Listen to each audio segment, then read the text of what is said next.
I want to go ahead and get started. Thank you so much for joining us for Reimagining Textbooks. I'm going to be talking about the process of creating OER text and kind of going through some information. So I had a poll posted, and about half of the people knew what OER was, but they weren't super familiar with it. And the other half was split down the middle between I'm an expert and I'm a total newbie, never heard anything. So I'm going to go ahead and go through kind of a little bit of background about OER and talk about my story and how I created 3 textbooks, actually 4 last summer, and what that process was and what that looked like, some of the pros and cons. I'm Dr. Karen Palmer. I have been teaching composition since 1999, so amazingly, that's like 22 and a half years now. And I've taught all over Arizona, NAU and Coconino Community College. I taught at ASU and Glendale Community College. I was full-time at Grand Canyon before my daughter was born. That she just turned 19, so that was a while ago. And I've been teaching at Yavapai College since 2003 as an adjunct, and I've been full-time there since 2018. So I just finished up my 3rd year full-time.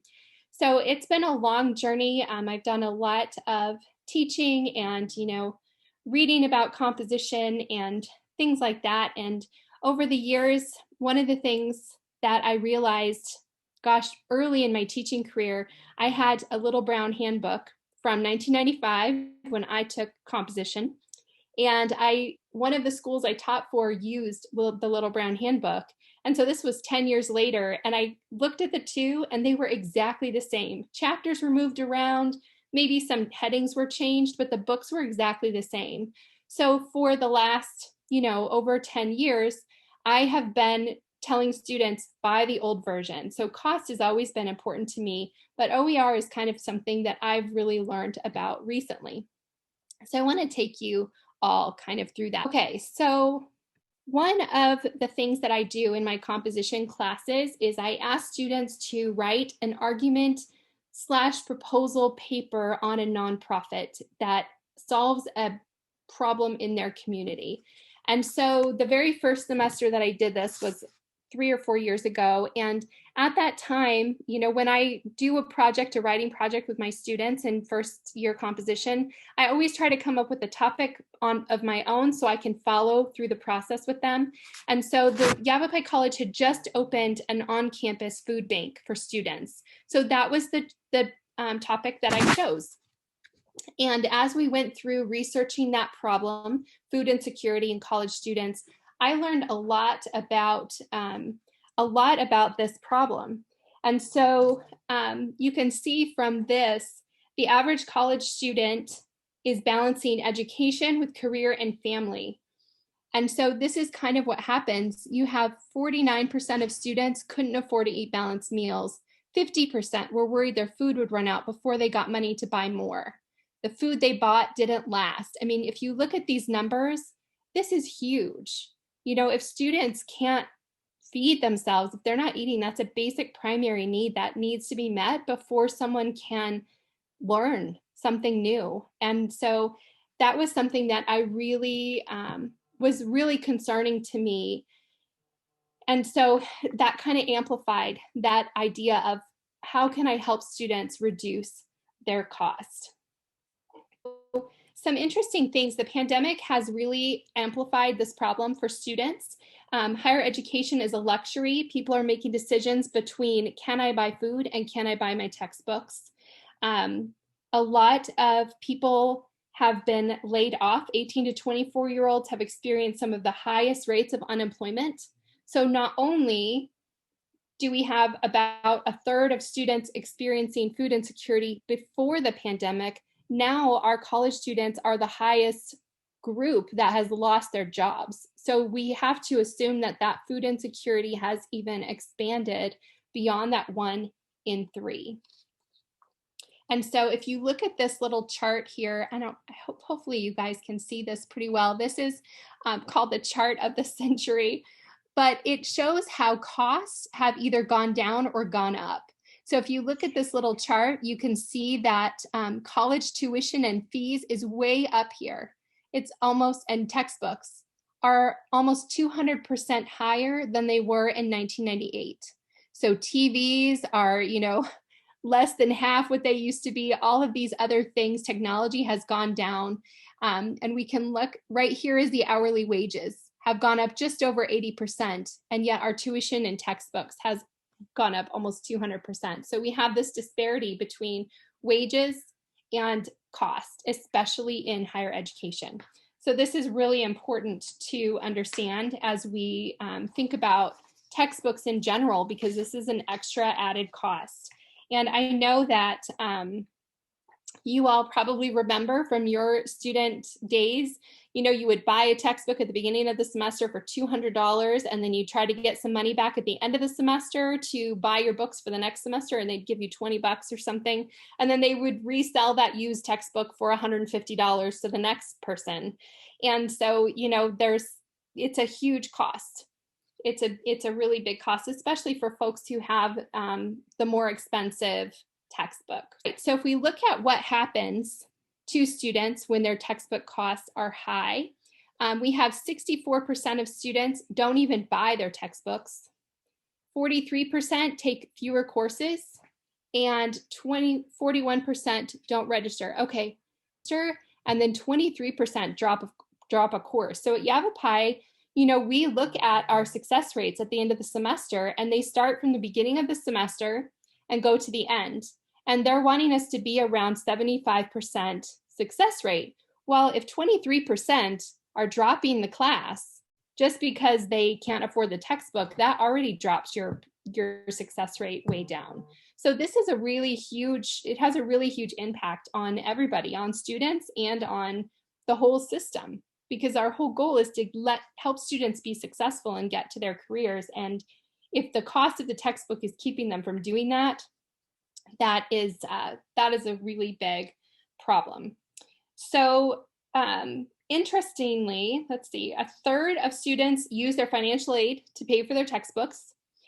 And of those who use financial aid to pay for textbooks, the cost of these purchases was more than $300 a semester. And 5.2 million undergrad students spent a total of $1.5 billion of financial aid on textbooks every semester. Yeah, so in addition to just taking fewer courses, students also, when they're not looking at a textbook, they obviously are not very successful. So what happens is that students end up dropping out of college altogether. So at one university, 10% of students that dropped out for financial reasons owed less than $1,000. So think about, we might think, well, $300 a semester, is that really making this huge of an impact on students? But if $1,000 or less is enough to make a student completely drop out of school, it does make a difference, right? And most emergency aid is for grants of $100 to $500. So that means that these small amounts of money make a huge difference to students. So if we can help them by mitigating those costs, that $300 a semester can make a huge difference for a student. It could be the difference between them continuing their education and dropping out altogether.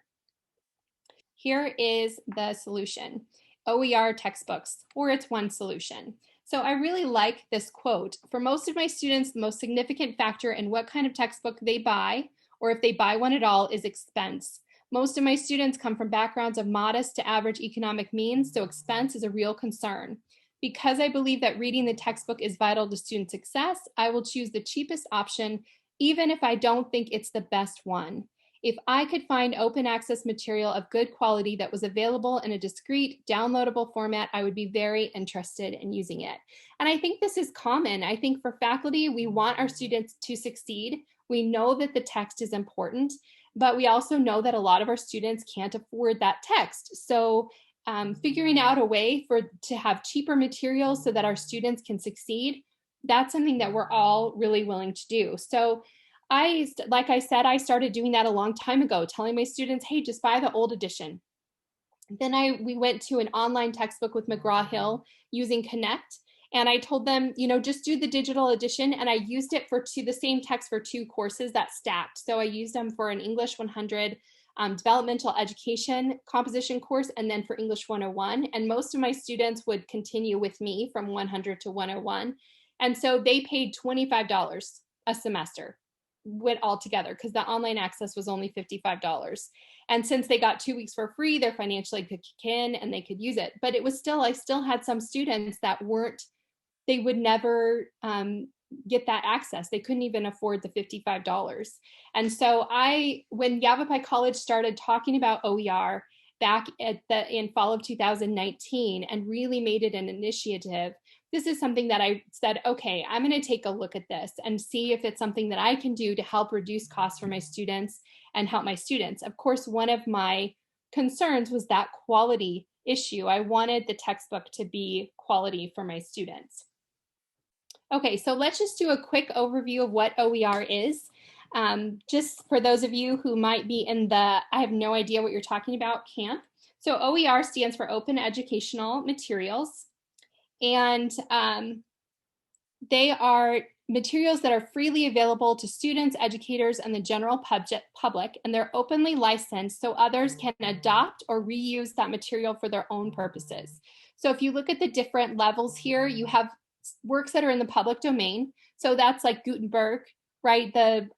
Where the copyright has expired, things like that. Maybe public images. There's a lot of those on Wikipedia, where it's just something that's in the public domain. Then you have CCC BY, which is just Creative Commons, and the only thing you have to do to cite it is just say where you got it from. CCC BY Share Alike means you can do anything you want to it. You can mix it however you want to do it. NC means not commercial, so you can't sell it. You can take that material, you can remix it, reuse it, but you can't use that commercially. Let's see, buy and see, share alike. No derivatives, and D is no derivatives. That means you can't change it. So you can take the entire resource and put it into your text or your website or whatever, but you have to put it exactly as it is. It has to, you can't have any derivatives. And then of course the least freedom would be no, you can't be compensated for it, and you can't make derivatives of it. So what's really cool about OER, as I go to the next slide, is the financial savings for students is huge. Just one resource, OpenStax, claims the adoption of materials on its platform since 2012 has generated $1.2 billion in savings for students. So that's just on one platform. In 2018 alone, OER textbooks saved students about $177 million.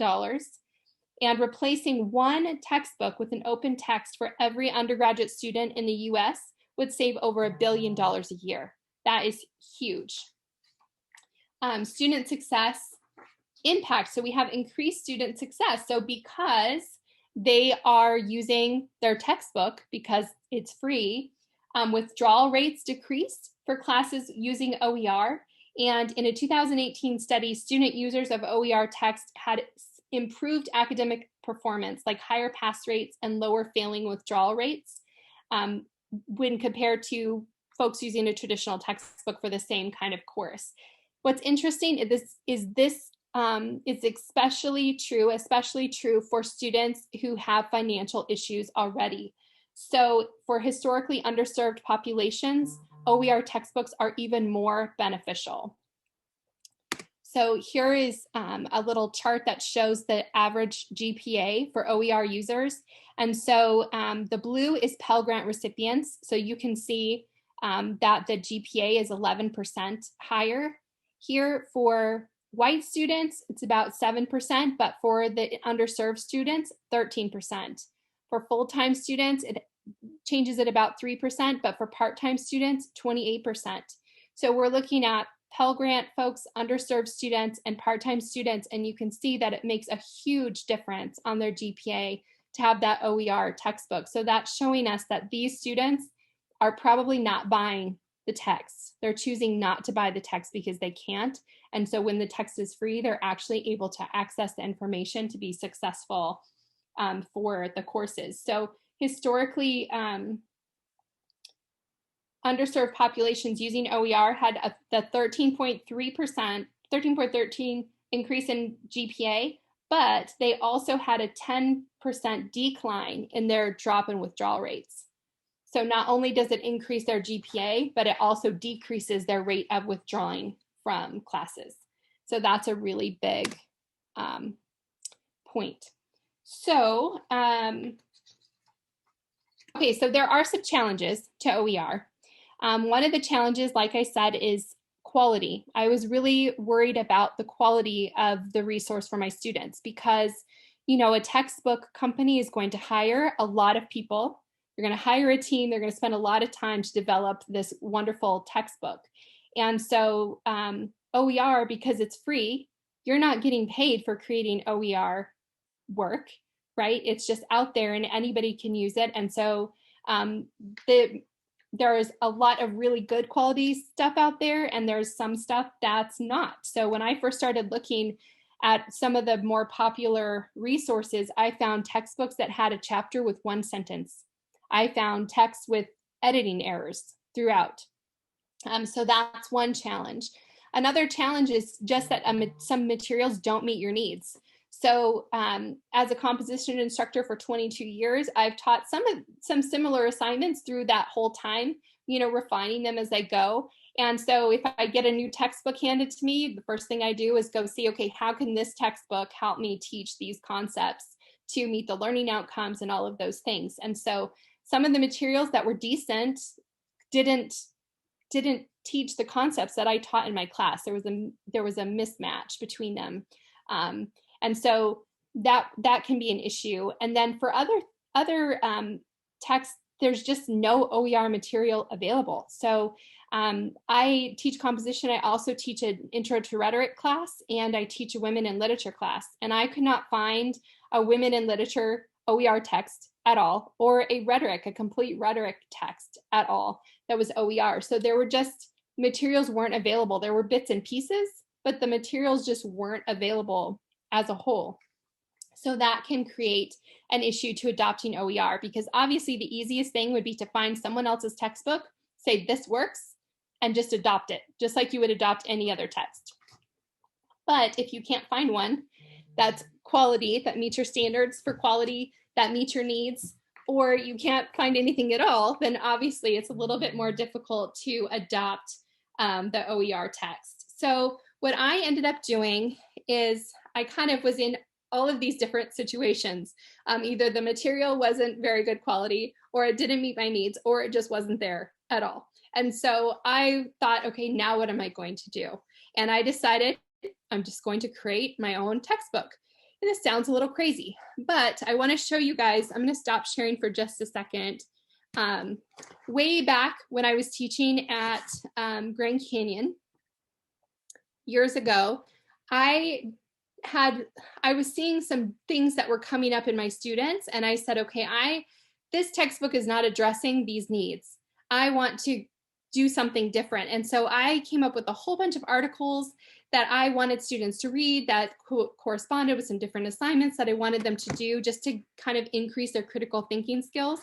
And so I created this book, and yes, I still have a copy 20 years later of this book, but it was through Scholargy, and I just sent them a list of all the articles I wanted. Some of them were obscure, some of them were just normal articles that might be in a regular textbook, and they put it together for me. It was super cheap for students, but this is basically the same thing that you're doing when you're doing an OER text. It's a little bit more work than this was, but you're not really writing the textbook, you're creating the textbook. And I think it's important to think of it that way, because it's a little bit less intimidating, first of all, but also it takes away some of that.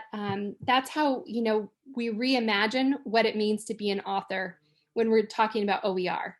Because normally we think of being an author as it's our intellectual material that we've come up with, we've created it, it's ours, we want to be compensated fairly for the use of that material. And not that my textbooks don't have my own content and my own intellectual, you know, materials in them.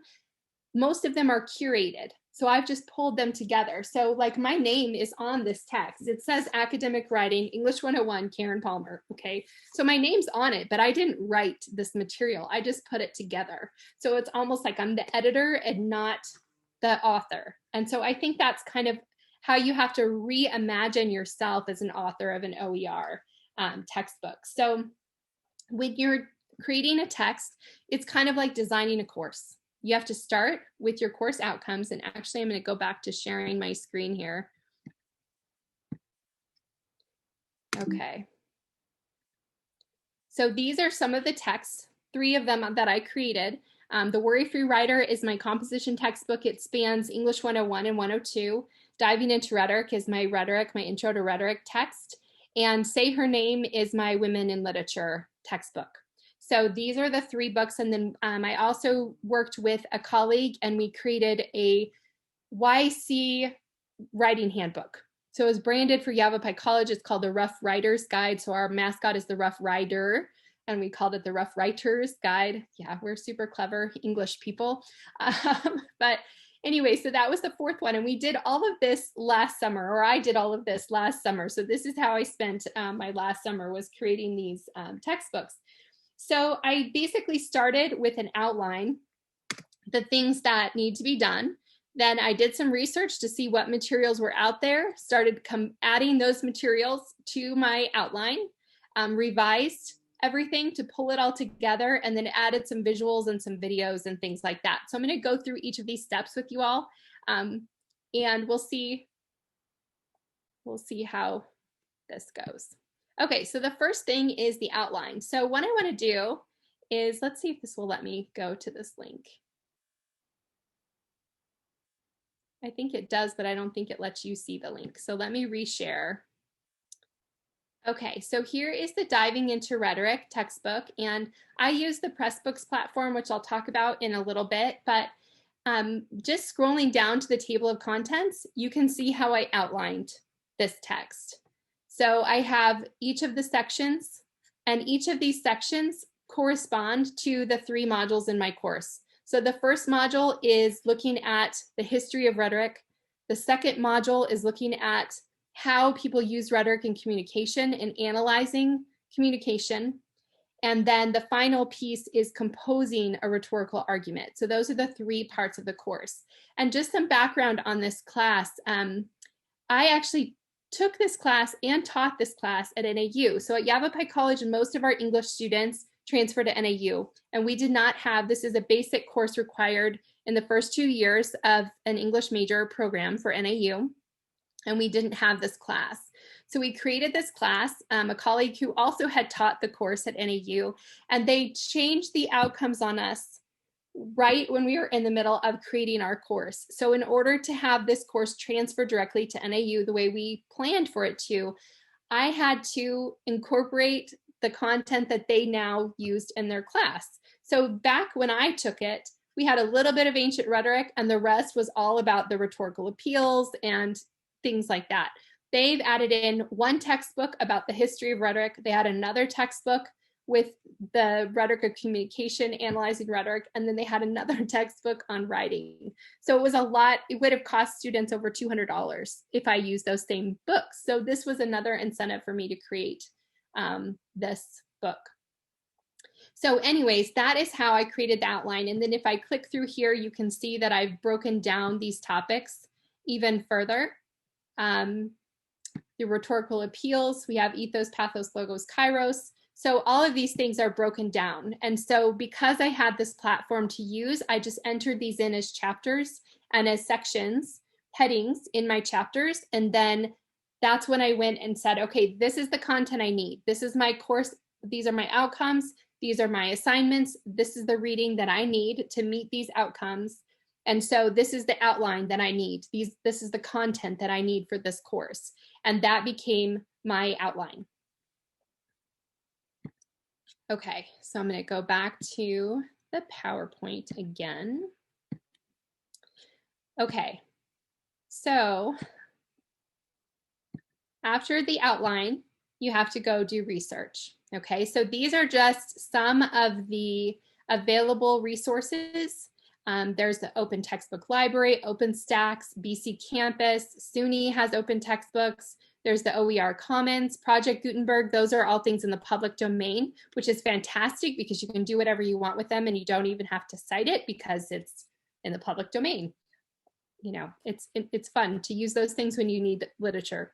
Lumen has some good stuff. You have to be careful with Lumen though, because some of their things are ND. You can't make derivatives. So I would find the perfect source, but I couldn't edit it the way I wanted it to, and it didn't work with as it was. So it had some great parts to it, but I couldn't rework it because it was no derivatives. So you have to be really careful with that you look at your sources and how they're licensed, because your licensing has to be the same as the sources you use or more strict than the sources you use. So interestingly, Wikipedia is OER. There are some other online encyclopedias that are OER. The British Library has a lot of OER resources, which if you have anything to do with history, they have art that's licensed OER. There's some really great stuff in the British Library that you can get OER. So this Wikipedia is an interesting thing because, you know, years ago when it first came out, they did a study and it showed that Wikipedia was more accurate at any one time than the Encyclopedia Britannica, the printed version. But as a teacher, I don't let my students use Wikipedia as a source. But when you're looking for an OER textbook, for something to fill in a blank, like an author's biography or something like that, sometimes Wikipedia is your only option. And so that goes back to one of the downfalls or the challenges when you're creating an OER textbook. And so thankfully you can revise things, you can fact check and make sure things are correct, which I did a lot. I tried not to use Wikipedia, but the alternative would be doing the research and writing it myself. And since I did not get paid for writing any of these textbooks and will never earn a dime from them, you know, my time is, I had only a limited amount of time and a limited amount of resources. So was it worth my time to write those sections? In this case, it wasn't. And so I just used the resource that I had, made sure I fact checked it and made sure that I, you know, edited it to make it worded the way I wanted, removed any editing errors, things like that.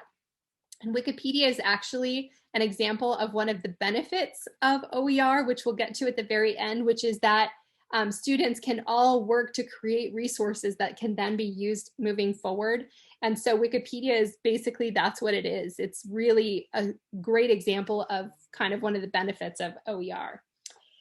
Okay, so there are some links. I added a document with notes and it has some additional links with a lot of these resources and some other great ones as well that you can use. So the next step is to start adding these materials to your textbook. And as you add the materials, you want to make sure that you cite them. So you can see this is one of the attributions at the end of my chapter. So the cool thing is that you don't, so I have some quotes here that are cited correctly, you know, with in parentheses, who said them.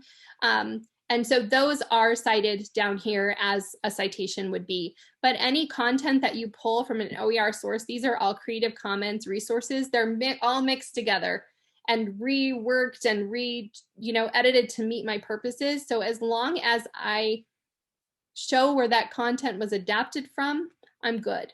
It doesn't have to be in a certain order. It has to say where the content is from. This is a link to the content and it's the title and it's how it's licensed, and a link to the Creative Commons licensing description. So those are the most important things. You need to say what the source is and link directly to it so that other people can find it, so those people are credited correctly. So I want to show you, I'll show you on this page 2. So once I added all my materials, it was kind of like you might have gotten a student paper if you're a teacher where they've misunderstood what citation is and they've just kind of copied and pasted things all together. So you might end up with something kind of like that. You've got the content you want, but it's not all together. Maybe you're missing some materials that you do have to write because you couldn't find it anywhere. And so what I did then is I had to go through and just write it. I had to revise everything and edit it and make it sound like me.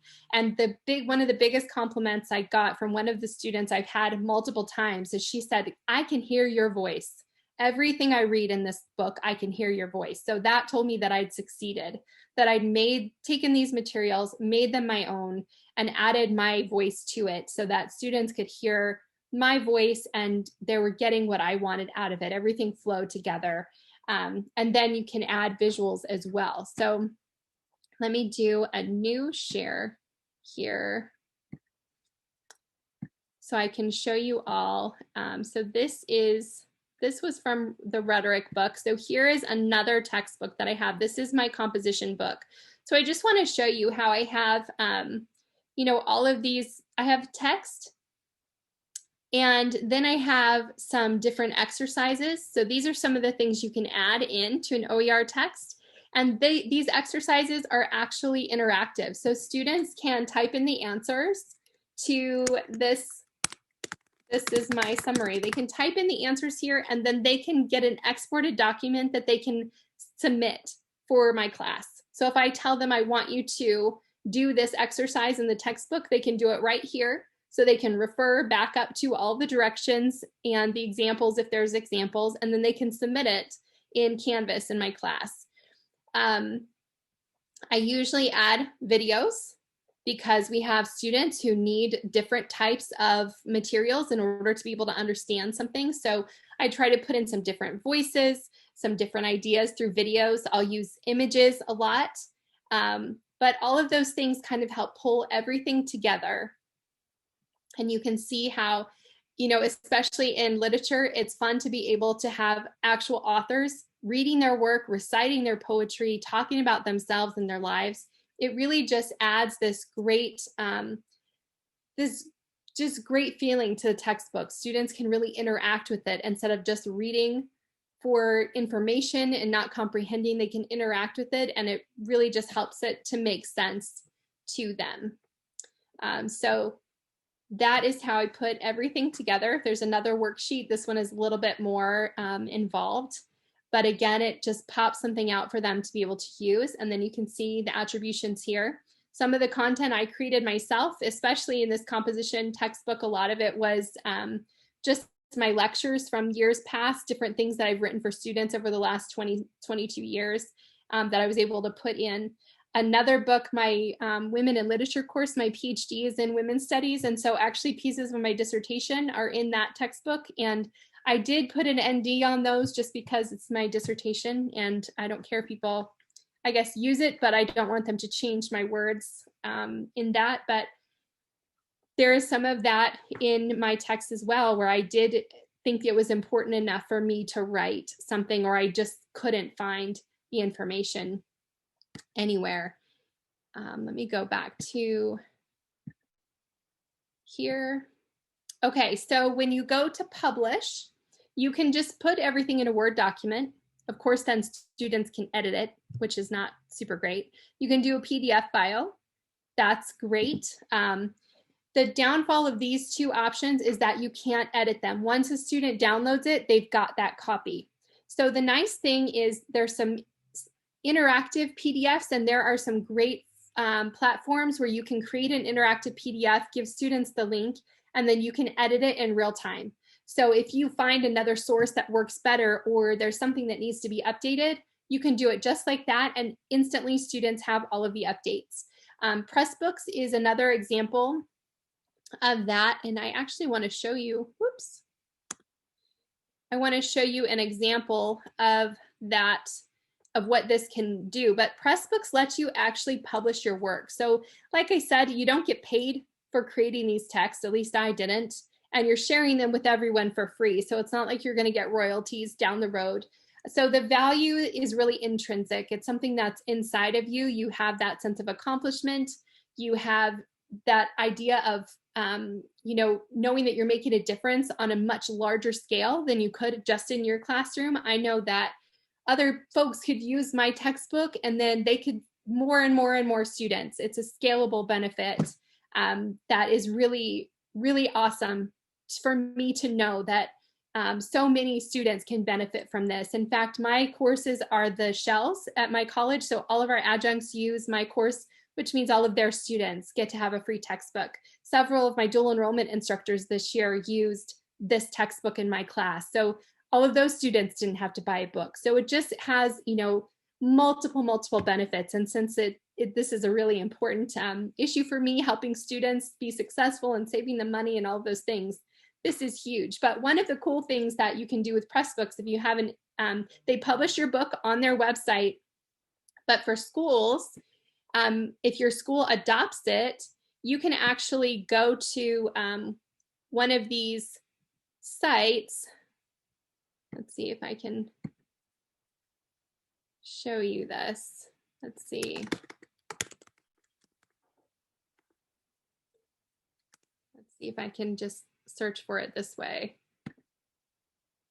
This one is, so you can just kind of look at this, how neat this is, that this is this university, it's branded for their university. And these are all books that their professors have published. These are books that they've created. And so anyone can go and there you are.